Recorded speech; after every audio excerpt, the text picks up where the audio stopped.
A restauração da religião e do sacerdócio. Eu quero falar um pouco sobre isso no livro de Neemias, no capítulo 10, ou seja, já lá para frente, mais perto do final daquela epopeia envolvendo o Neemias. O trabalho do Neemias começou, na verdade, muito tempo antes, lá na capital do mundo, na Pérsia. O Neemias era um cativo judeu. A Bíblia não dá ideia a respeito da idade dele. Provavelmente ele nasceu no cativeiro, era filho de cativos. Muito provavelmente ele não conhecia Jerusalém e a Judéia antes do cativeiro, mas por histórias contadas pelos seus pais, pela sua família, ele deve ter tido um bom conhecimento e acalentou sede espiritual, uma esperança de voltar àqueles tempos. Com toda certeza, o Neemias conhecia a palavra de Deus, ele lia a Bíblia, conhecia a lei e ele tinha uma prática de comunhão com Deus. O Neemias era, digamos assim, espiritual para o seu tempo. Ele conhecia a Deus, ele tinha uma certa intimidade com Deus, ele tinha a prática de orar a Deus, embora muito provavelmente ele não conhecesse Jerusalém. Ele sabia da história de Jeremias, das lamentações do que tinha acontecido com a cidade que tinha sido destruída após Deus ter falado tantas vezes através dos profetas, tantas e tantas maneiras. Deus tinha falado muitas e muitas vezes com ele a respeito do que era no passado o projeto de Deus e como o povo de Judá tinha se afastado, apostatado do projeto de Deus. Muitas vezes isso tem acontecido na história e alguns servos de Deus têm assim o nome marcado na história pelo fato de eles terem chorado por causa da situação lamentável, situação espiritual lamentável do povo de Deus. Que o Senhor, que nos conhece, nos ama, nos ajude a também chorarmos, porque bem-aventurados são os que choram pelo pecado que se comete, pela dor em relação ao pecado que se comete principalmente nos arraiais cristãos. No nosso meio evangélico, muita coisa é feita em nome do Senhor que não agrada a Deus. E o que nós vemos é o cumprimento da profecia. No fim dos tempos, a fé vai se esvair de quase todos, o amor vai se esfriar, muita apostasia, muita heresia, muito ensino errado, caracterizando um afastamento de Deus, afastamento coletivo, igrejas que estão tão longe de Deus que Deus praticamente nem está mais ali. E isto entristece o coração de Deus, trazendo a necessidade de um avivamento. Alguns avivamentos aconteceram no decorrer da história em resposta de Deus ao clamor de alguns que choravam, oravam por este avivamento. Nós vamos lembrar este avivamento que aconteceu, e Deus começou com Ezequiel no cativeiro, despertando, e outros foram despertados. Antes, em Jerusalém, não havia nenhum que prestasse. Foi o que Deus falou, desafiando o seu servo Jeremias: pode dar volta agora às ruas de Jerusalém, para você verificar se existe um sequer que me busque, que pratique a verdade. Eu perdoarei essa cidade, eu sararei essa cidade por amor desse um, mas não há nenhum sequer. Depois do cativeiro, depois da dor, depois do sofrimento, depois da destruição de Jerusalém, do templo, depois do cativeiro de Judá, a maioria morreu. Cerca de 5.000 foram levados para o cativeiro. Depois disso tudo, então eles começaram a se quebrantar e buscar a Deus. E o Neemias é um dos frutos desse avivamento que começou no cativeiro. Como misericórdia de Deus, ele abriu as portas e permitiu que o seu povo voltasse para a terra de Judá. Um número significativo, cerca de 50.000 voltaram, mas ainda era muito pouco em relação à população total de judeus espalhados pelo mundo, a diáspora. Esses judeus estavam espalhados e muitos não quiseram mais voltar. Mas os que, como Neemias, tiveram um pouco de esperança na restauração do seu país, na restauração da religião, na restauração da comunhão com Deus, esses que acreditaram, voltaram. Mas mesmo esses que voltaram, a maioria estava se acomodando, amando as terras, o mundo e as coisas materiais. Eles não estavam prezando pela comunhão com Deus. E então Deus enviou Neemias. Ele não foi dos primeiros a voltar, ele só voltou mais tarde. Deus levantou Neemias para incutir no povo um desejo de restauração. Restauração de quê?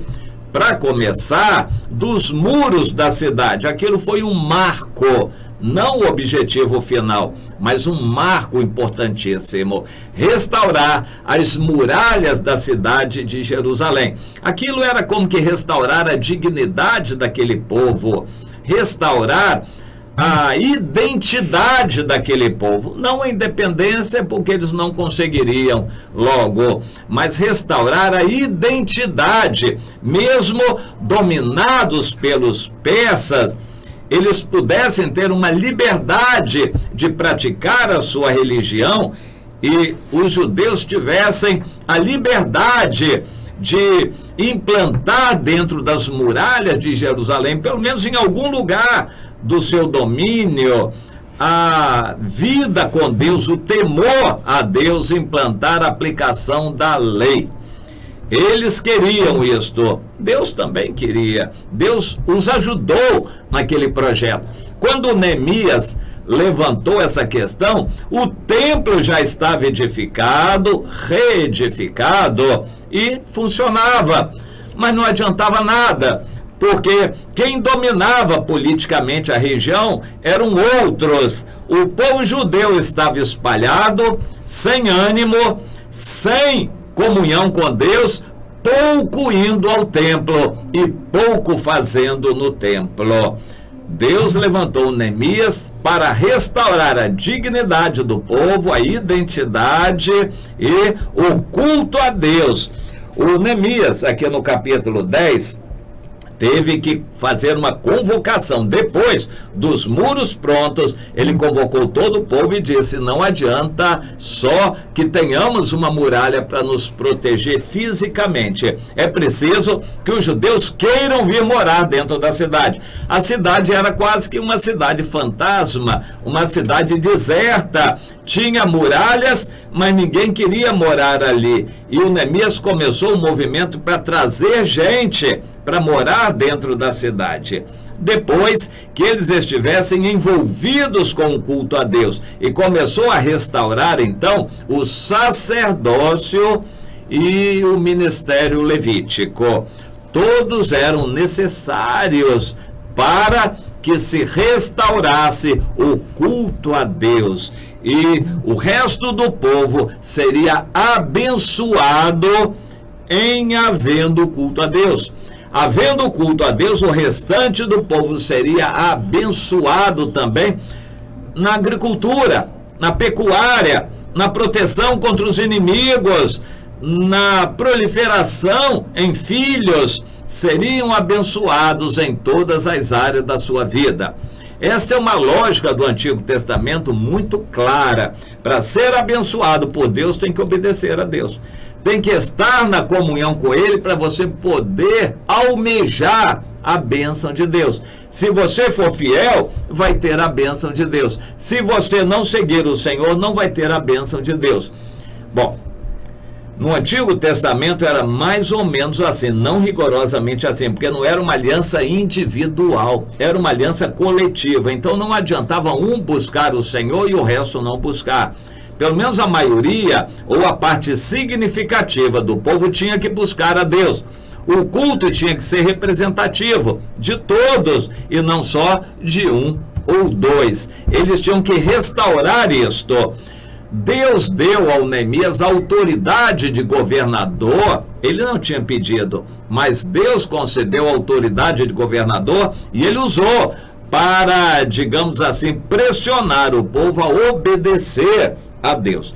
Teve que restaurar tudo ali. As genealogias foram lembradas para mostrar que só entraria no meio da cidade e tendo acesso ao culto aqueles que eram do Senhor, descendentes de judeus.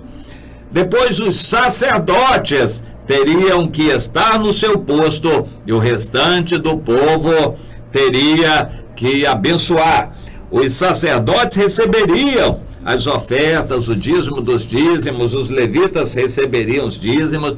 Tudo isso, neste capítulo 10, o Neemias estabelece para o povo uma espécie de resumo, principalmente a manutenção das autoridades, manutenção dos sacerdotes e manutenção dos levitas era compromisso inegável daquele povo, condição necessária para receberem a bênção de Deus. Entenda isso, meu irmão. Como você vai querer a bênção de Deus sem você ter compromisso com Ele? Como uma igreja vai ser abençoada por Deus quando ninguém ali busca a Deus com sinceridade? Todos são espertos, querem só a bênção de Deus, mas não querem compromisso com Ele. Este princípio perpassa toda a Bíblia. Deus quer aliança conosco, mas nós temos que ter aliança com Ele também. Deus se compromete em nos abençoar, mas nós temos que nos comprometer em obedecer a Ele. Isso é algo que perpassa a Bíblia toda, este compromisso mútuo. Deus tem compromisso conosco, mas Ele quer compromisso nosso com Ele também. Isso ficou esquecido e o Neemias teve que restaurar tudo. A genealogia, ou seja, quem é de Deus, quem não é. No nosso meio, nós temos que identificar as pessoas. Você é de Deus, nasceu de novo, se batizou, está em comunhão, então agora ande em obediência na presença de Deus. Quem é quem? Nós temos que saber. A igreja não é um amontoado de religiosos para assistir reunião da qual se fez propaganda na televisão. A igreja são pessoas comprometidas, compromissadas com Deus e uns com os outros também, formando o corpo de Jesus aqui na terra. Outro princípio é o sacerdócio, que precisa ser restaurado. Alguém tem que estar na presença de Deus para estudar a Bíblia, se aprofundar na ministração da palavra, conhecer o Senhor na intimidade. Alguém tem que ir à presença de Deus para orar, interceder, clamar. Alguém tem que crescer espiritualmente como líder para transmitir para os outros os ensinos de Deus. A igreja não é um amontoado de crentes de qualquer jeito, fazendo qualquer tipo de programas e reuniões e cantorias. A igreja é um corpo de pessoas que têm compromisso e alguns chamados para liderança se consagram a Deus e se dedicam à oração e ao ministério da palavra. Entende isto?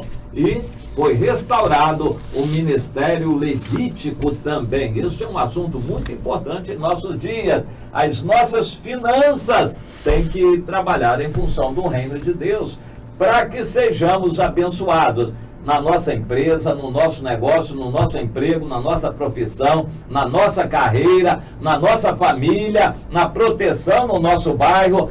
Nós temos que ser fiéis a Deus nos dízimos, ofertas, nas contribuições, no amor, nas esmolas, ou seja, nas ofertas que damos para ajudar os irmãos. Nós temos que ser fiéis nessas coisas para podermos ter a bênção de Deus em tudo o que fazemos. O Neemias entendeu isso, houve necessidade de restauração e Deus lhe concedeu esta oportunidade. Nós estamos tendo em nosso dia necessidade de restauração, de sacerdócio e de que os irmãos sejam abençoados. Quanto mais uma crise se aprofundar no Brasil, mais necessidade os crentes vão ter da bênção de Deus para o pão de cada dia, para arranjar emprego, para ter a proteção de Deus no seu lar, a segurança. Para ter a bênção de Deus, nós precisamos ser fiéis à nossa aliança com Ele. Pense nisso, meu irmão, minha irmã.